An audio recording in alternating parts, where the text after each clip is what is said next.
હવામાન વિભાગે રાજ્યમાં ફરી વરસાદને લઈને આગાહી વ્યક્ત કરી છે। અરબી સમુદ્રમાં સર્જાયેલા ડિપ્રેશનથી ગુજરાતમાં વરસાદની આગાહી વ્યક્ત કરવામાં આવી છે। અમરેલી સહિત ભાવનગર, ભરૂચ અને સુરતમાં પણ યલો એલર્ટ છે। રાજ્યમાં આગામી 3 દિવસ ભારે વરસાદની શક્યતા પણ વ્યક્ત કરવામાં આવી છે, તો તેની સાથે જ વાવાઝોડાની પણ ચેતવણી છે। વલસાડ સહિત અન્ય વિસ્તારોમાં પણ હળવાથી મધ્યમ વરસાદની હવામાન વિભાગની આગાહી છે। ડિપ્રેશનની અસર ગુજરાતના દરિયાકાંઠા વિસ્તારો પર પણ જોવા મળી શકે છે। આ દરમિયાન માછીમારોને દરિયો ન ખેડવા માટેની પણ વહીવટી તંત્રે સૂચના આપી છે।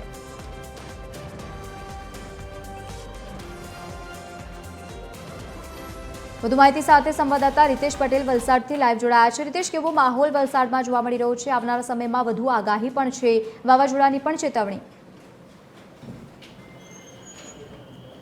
જી લવલીન, હવામાન વિભાગ દ્વારા રાજ્યમાં આગામી 3 દિવસ ભારેથી અતિભારે વરસાદની આગાહી કરવામાં આવી છે। ઉલ્લેખનીય છે કે અરબી સમુદ્રમાં સર્જાયેલા ડિપ્રેશનને કારણે રાજ્યના ઘણા વિસ્તારોમાં ભારેથી અતિભારે વરસાદ વરસી શકે છે, તેને જ લઈને હવામાન વિભાગ દ્વારા ચેતવણી પણ જાહેર કરવામાં આવી છે। ઉલ્લેખનીય છે કે આજની વાત કરીએ તો આજે અમરેલી, ભાવનગર, ભરૂચ અને સુરતમાં યલો એલર્ટની સાથે ભારે વરસાદની આગાહી કરવામાં આવી છે, જ્યારે વલસાડ સહિતના જે અન્ય વિસ્તારો છે તેમાં હળવાથી મધ્યમ વરસાદની આગાહી કરવામાં આવી છે। ખાસ કરીને અરબી સમુદ્રમાં જે પ્રમાણે ડિપ્રેશન સર્જાયું છે તેના જ કારણે દરિયાકાંઠા વિસ્તારોમાં પણ ભારે અને વરસાદની સાથે ઝડપી પવનો પણ ફૂંકાઈ શકે છે। ત્યારે આવા માહોલમાં ખાસ કરીને માછીમારોને પણ માછીમારી ન કરવાના સૂચનો કરવામાં આવે છે। અત્યારે વલસાડ જિલ્લાની વાત કરીએ તો વલસાડ જિલ્લામાં બેવડું વાતાવરણ જોવા મળી રહ્યું છે। કેટલીક જગ્યાએ તડકો જોવા મળી રહ્યો છે, તો કેટલીક જગ્યાએ વાદળછાયું વાતાવરણ પણ છવાયું છે, કાળા ડિબાંગ વાદળો પણ જોવા મળી રહ્યા છે।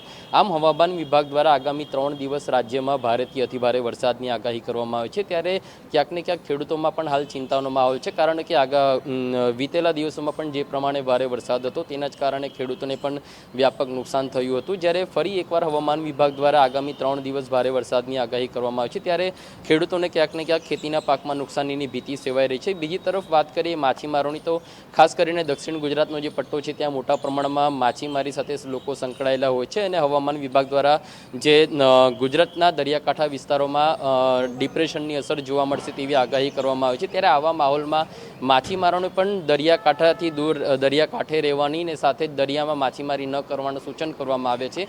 આમ હવામાન વિભાગની આગાહી પ્રમાણે રાજ્યમાં ભારેથી અતિભારે વરસાદ વરસી શકે છે, સાથે જ જે દરિયાકાંઠા વિસ્તારો છે ત્યાં પણ ઝડપી પવનની સાથે ભારે વરસાદની આગાહી કરવામાં આવી છે। બિલકુલ રીતેશ, આભાર સમગ્ર માહિતી સાથે જોડાવા બદલ। તો સતત વરસાદના કારણે ખેડૂતો મુશ્કેલીમાં છે, જો કે આવનારા સમયમાં હજુ પણ વરસાદની અને વાવાઝોડાની ચેતવણી આપવામાં આવી છે।